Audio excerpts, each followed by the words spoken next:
really put it well when he said, the United States slaps around Taiwan all the time, reprimands it for disrupting the status quo, but we never smack China when it disrupts the status quo. We let China get away with it. And this has been a problem over the years. We put the onus on Taiwan to maintain a constantly changing so-called status quo, when in fact, the status quo has not existed for years. It is something that's constantly changing and evolving. Number three is that, well, China's no longer directly threatening Taiwan, and we're witnessing an unprecedented era of peace and stability. This is something nowadays you hear a lot in the media from US officials. Everyone seems to be really happy with the way things are going. But the question remains, is there actually peace and stability across the Taiwan Strait? Although China has changed its tactics, it has never changed its bottom line. Most of you here, I'm assuming, read Chinese. You read anything from Xinhua or Renmin Zhibao or any of these publications, the bottom line never changes. The PLA continues to prepare for a military contingency in the Taiwan Strait, as well as increase its overall power projection capacity. The numbers differ depending on who you talk to, but the most recent report I saw said that there are at least 1,600 Chinese missiles pointed directly at Taiwan, and the number has increased steadily over the years. Every once in a while, as a goodwill gesture, I think China will put a few in the closet for Ma, but a lot of these missiles are on platforms that can be easily removed or brought back. It's not like the missiles were dismantled, they're just put in storage, so to speak. So China still considers Taiwan a Chinese province and insists that unification is inevitable. Therefore, the overarching Chinese strategy remains constant regardless of which Taiwanese political party is in power. If the Chinese are truly serious about creating peace and stability across the Taiwan Strait, why is there no quid pro quo? Even China's concessions to Taiwan are riddled with caveats. For example, China has routinely blocked Taiwan's participation in the WHO, putting narrow political interests before the benefit or before the health of the Taiwanese people. We can talk about this a bit later, but a lot of you heard that Taiwan was allowed to observe the World Health Assembly. But of course, that was ad hoc, it's conditional, it has to be renewed from year to year. There's no type of permanent observer status. China is treating this as some kind of concession, but it's really a very poor deal for Taiwan. Recently when I was giving the talk at AEI, a Chinese official confronted me and said, well, we've been demonstrating our goodwill towards Taiwan by giving it an observer status in ICAO. And I said, well, how is that goodwill? Because it's ad hoc. It would need to be renewed from year to year. Taiwan is actually eligible for full membership in ICAO. So how is it goodwill that you might let Taiwan join next year? You might let it observe. I said, I'm sorry, but that's not goodwill to me. He didn't like that too much. But at any rate, the KMT government has declared its intention to seek meaningful participation in the various specialized agencies of the UN, but if it continues to do so under the rubric of the One China framework, then the long-term costs might easily surpass any potential gain. So it's not just about whether you are an observer, whether you are a member, it's also all about the way in which you participate, the way in which you join, because there are pluses and minuses. Forgive me, what is ICAO? International Civil Aviation Organization. Yeah, if you don't know any terminology, just ask. Yeah, definitely. There's this idea, well, Taiwan is a democracy, but not a country. So the question is Taiwan a country under international law? Again, this is something that comes up all the time in terms of U.S. policy, in terms of U.S.-China relations. So how do we deal with this? Sure, Philo has studied this. One of the treaties the United States signed is the Montevideo Convention on the Rights and Duties of States. This was back in 1933, and Congress subsequently ratified the agreement. There are only a couple of articles I pulled out that really apply to the situation in Taiwan. But despite the fact this agreement was really reached by states in the Western Hemisphere, there are far-reaching implications. One article, the article number 1, states that the state as a person of international law should possess the following qualifications. What makes a state? A, a permanent population. B, a defined territory. C, government. And D, capacity to enter into relations with other states. Taiwan clearly meets all of the qualifications of statehood set forth in the Montevideo Convention. Sorry, I'm really visual rather than auditory, which is why I have some of these notes written up on the screen. I hope it's helpful. Article 3 is also relevant. The political existence of the state is independent of recognition by other states.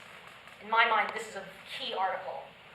Even before recognition, the state has the right to defend its integrity and independence, to provide for its conservation and prosperity, and consequently organize itself as it sees fit, legislate upon its interests, administer its services, and define the jurisdiction and competence of its courts. So, under international law, Taiwan thus possesses the right to defend its sovereignty and maintain its independence, regardless of whether China falsely claims Taiwan as its own province. You could see this having implications for Kosovo, for Palestine, South Ossetia, which of course the Russians would like to see as an independent state. Now we've got the whole situation in Crimea. So this is something that has implications decades later, but we see definitely it fitting in with Taiwan's situation. I mean, for now, the couple dozen states that still recognize Taiwan, are you to tell them, well, you might recognize Taiwan, but that really doesn't count?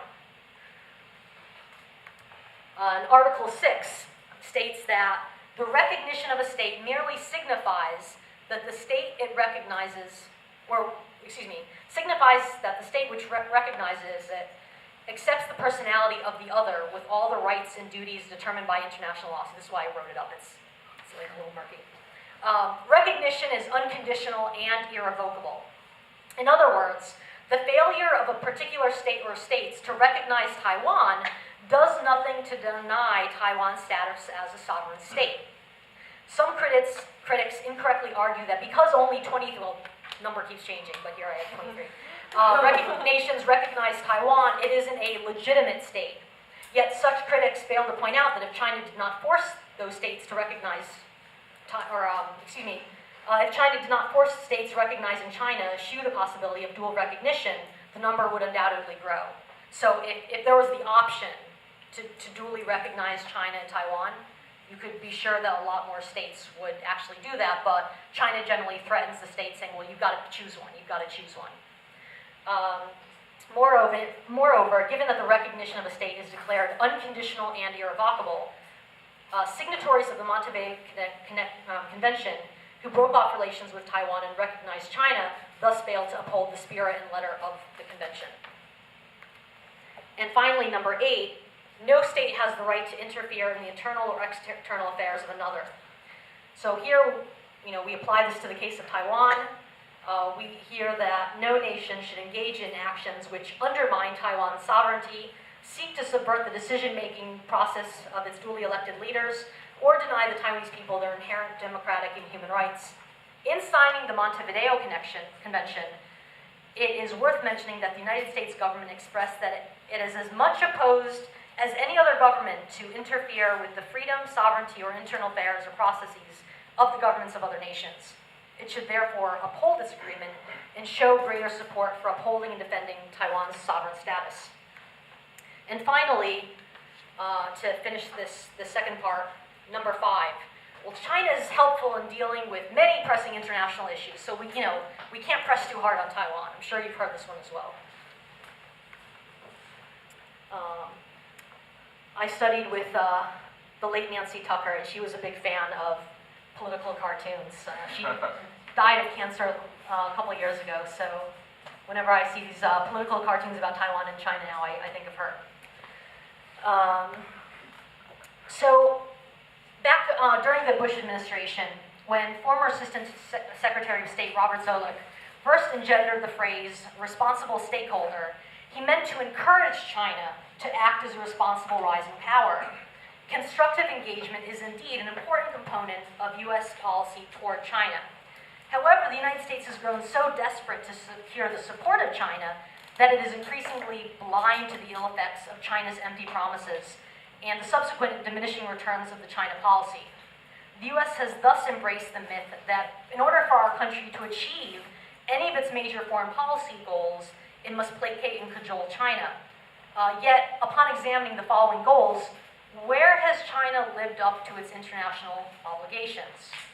Think about the war on terror, fighting environmental degradation, global warming, dealing with rogue nations and nuclear ambitions, WTO, international trade, IP protection, the rule of law, the WHO, the fight to contain global pandemics.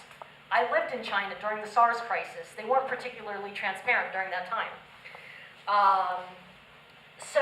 And this happened again during, especially the first year and a half of the Obama administration. There was this idea that, well, if the U.S. meets China halfway, if the U.S. gives China what it wants, then China will be more willing to help us. And then the Obama administration changed its policy after a year and a half, and it realized, well, China was very happy to get those concessions, but it didn't really do anything in return. So then the administration swung back the other way and took a slightly harder tack in dealing with China. So the final part of the presentation is going to look at specific issues. I'll be making specific recommendations about how we can move the dialogue further. We know that the People's Republic of China is determined to annex Taiwan by force if necessary. And in fact, this current military modernization drive is focused largely upon the contingency of war with Taiwan and any attempt at U.S. military intervention. It is no coincidence that the United States is, for example, buying Russian anti-aircraft carrier submarines. Whose aircraft carriers would they be targeting with those? Not Japan, not Korea. So a lot of the technologies that China is procuring are meant to disrupt the United States' ability to come to Taiwan's aid. One of the big things now is, China is trying to figure out ways to interrupt our satellite systems. It knows that the U.S. military is very dependent upon satellites to communicate, to conduct its operations on the ground. And so, remember when China shot a missile into space? That was to practice destroying satellites. So you can be sure that if there was a war, it's going to be trying to shoot down American satellites in order to try and have the U.S. fighting blind. So a lot of its components of military modernization are aimed at that. But in fact, safeguarding peace and maintaining stability in the Asian-Pacific region is vital to U.S. national interests. And this unprecedented military modernization program has really created an imbalance across the Taiwan Strait. In accordance with the Taiwan Relations Act, the United States needs to maintain regular and appropriate arms sales to help bolster the capacity of Taiwan to protect itself against potential military threats. The Obama administration should specifically not only authorize the sale of advanced weapons platforms to assist Taiwan in maintaining its defense capacity, but at the same time promote joint cooperation between the United States and Taiwan on cybersecurity issues. According to University of Miami professor Juntopol Dreyer, the implementation of the pivot, the pivot that Obama has been talking about, would be severely constrained if Taiwan was to be subsumed into the PRC. It thus behooves the United States to ensure that Taiwan maintains the capacity to defend itself and is a partner in the U.S. regional security architecture. So the idea that the United States needs to make Taiwan part of the pivot. Providing military assistance and enhancing cooperation, again, is in the strategic interest of the United States. Another great professor, James Holmes from the Naval War College, argued in Partner in the Pivot, a piece he wrote recently, that Taiwan needs to think of itself as a partner, as well as a beneficiary of the United States strategic pirouette. the remorseless logic of self-help, whereby nation-states bear primary responsibility for their own defense, still rules international affairs. Holmes adds that boosting the means available for Taiwan's defense while aligning these means with a strategy benefiting the weak could turn the cost-benefit logic in favor of allied solidarity. Thus, by strengthening Taiwan's ability to defend itself, the United States contributes to the maintenance of peace and stability in the Asia-Pacific region. So again, this has been floating around in academia a lot, in policy circles a lot, the idea that the United States wants Taiwan to help itself, that the United States wants Taiwan to make sure that it is adequately providing for its own defense. There's been a lot of talk in Washington about the fact that Zhou has promised to raise the defense budget to 3% of GDP for years now, and it's been stuck at 2.2. So when these types of things happen, the policy of the United States government is to say, well, are you really taking your own defense seriously? How are we going to take your defense seriously if you're not even taking your defense seriously? So the number of people who actually advocate abandonment is incredibly small, and someone asked that question before. It's not really something taken seriously by mainstream scholars, policymakers, but what James Holmes is talking about is taken seriously. This idea that it has to be a partnership, that Taiwan has to be committed to its own self-defense, that the Ma administration needs to push harder to make sure that the budget is high enough, that it's spending enough. Quickly, this is kind of how the arms procurement process works.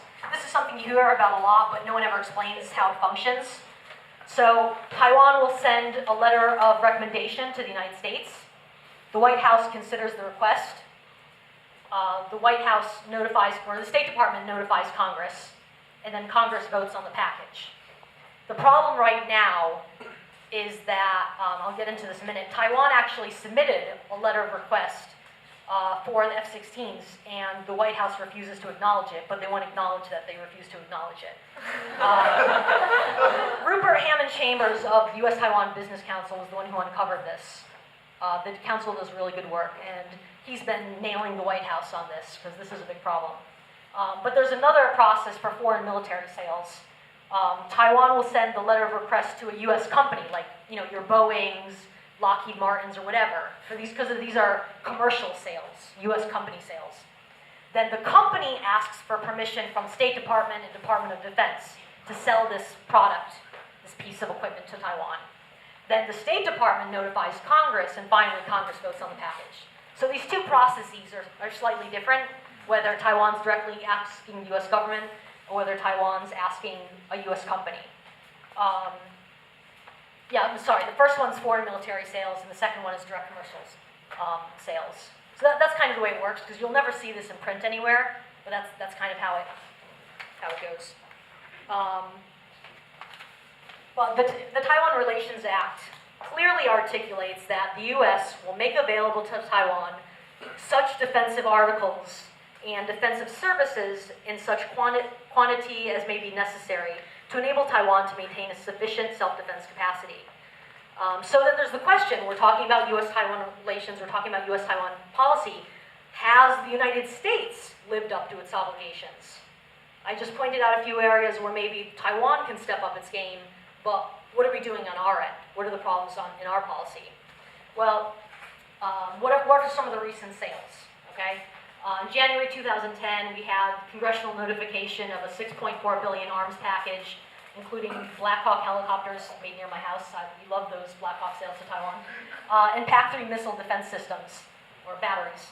August 2010, we had a smaller arms package worth about $250 million of direct commercial sales to Taiwan, including upgrades to radar systems for Taiwan's indigenous defense fighters.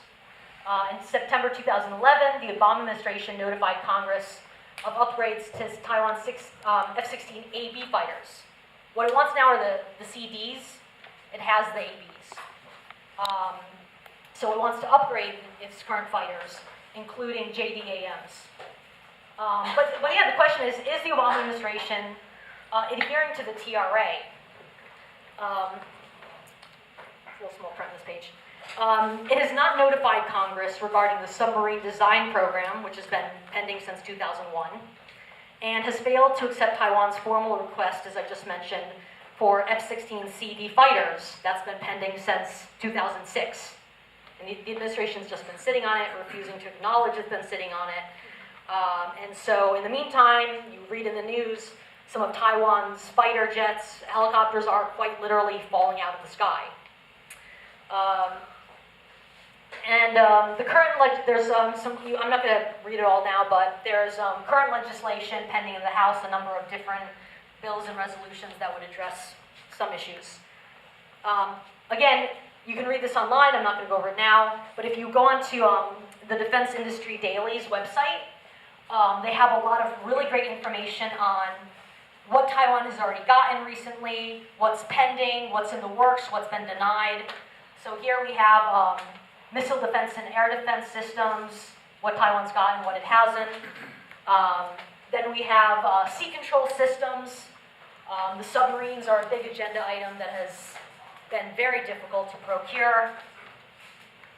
And land defense systems. Again, like green means it's already, the sales have been completed. Light green is they're underway. Red means no go. Again, this is Defense Industry Daily. It's hard to see on here, but you can look it up online.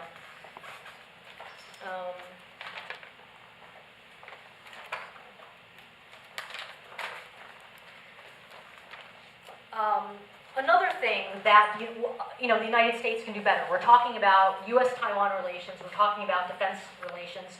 What could the United States do better? Another expert on defense policy, an American Enterprise Institute scholar named Mike Mazza, wrote a really fabulous article called Taiwan's Crucial Role in the Pivot to Asia. This was published last July. And it does a better job than any article I've ever seen at providing concrete suggestions of how Taiwan can participate in the pivot.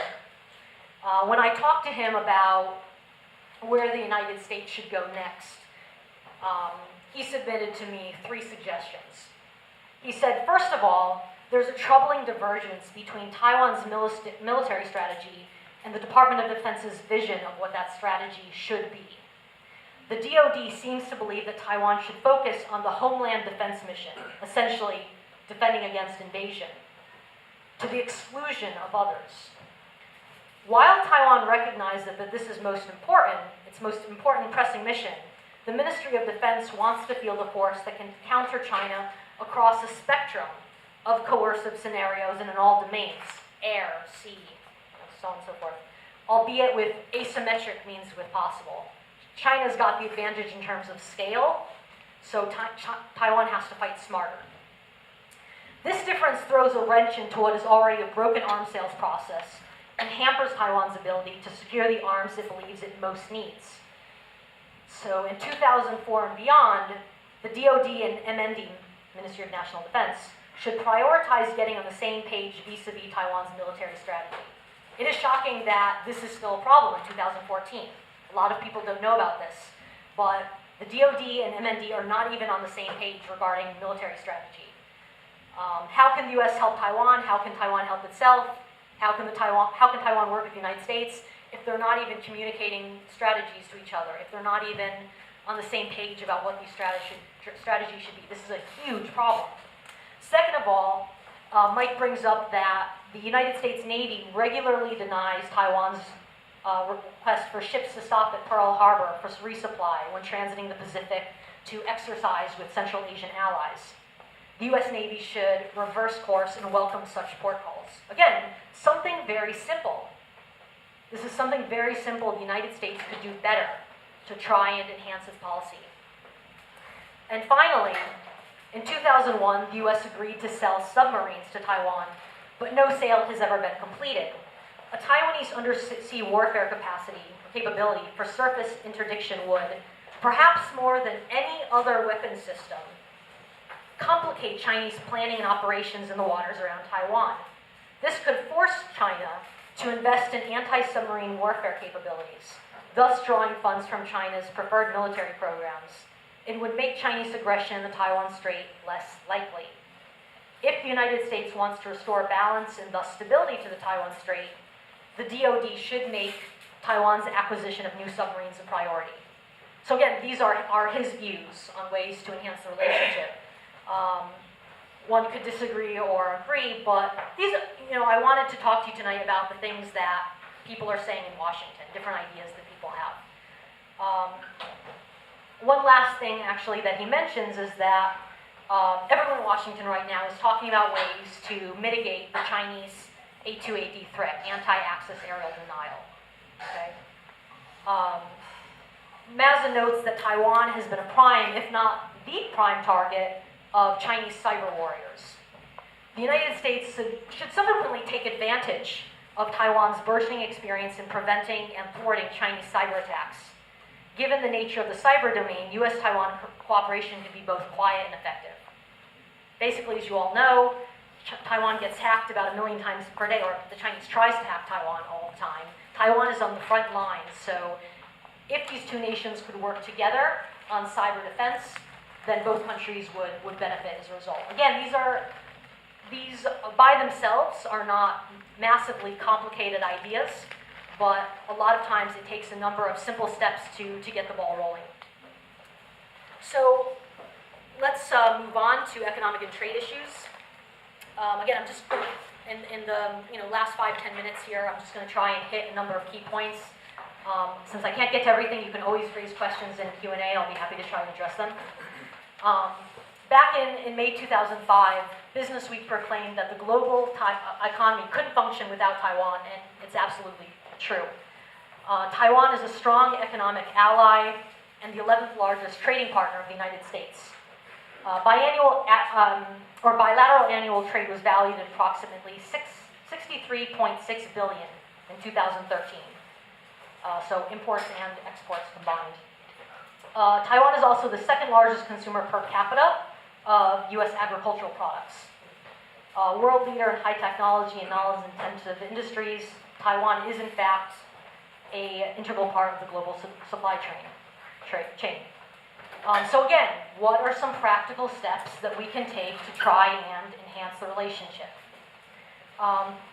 First of all, I spoke with the U.S.-Taiwan Business Council, asked them, okay, what's your next big priority? What do you want to achieve in the coming year? And the Vice President told me that their top priority for 2014 is determining how Taiwan can ascend to the Trans-Pacific Partnership as a Round 2 candidate. Taiwan is not getting in the first round. It's just not possible because there are other countries already in line. But there is an increased and marked sense of urgency on TPP in Taiwan. President Ma dropped his initial goal of membership in 8 years and is now arguing for a much more ambitious timetable. So, and the U.S.-Taiwan Business Council, correctly I would say, argues that membership for Taiwan is a must both economically and politically. And the Council believes that this goal is achievable. However, it's going to take a lot of work for Taiwan to achieve this goal, and having U.S. support is absolutely crucial. So, we need to be working with USTR, U.S. Trade Representative's Office, in order to try and move the ball forward on this. Make sure that that Taiwan can ascend as a Round 2 candidate.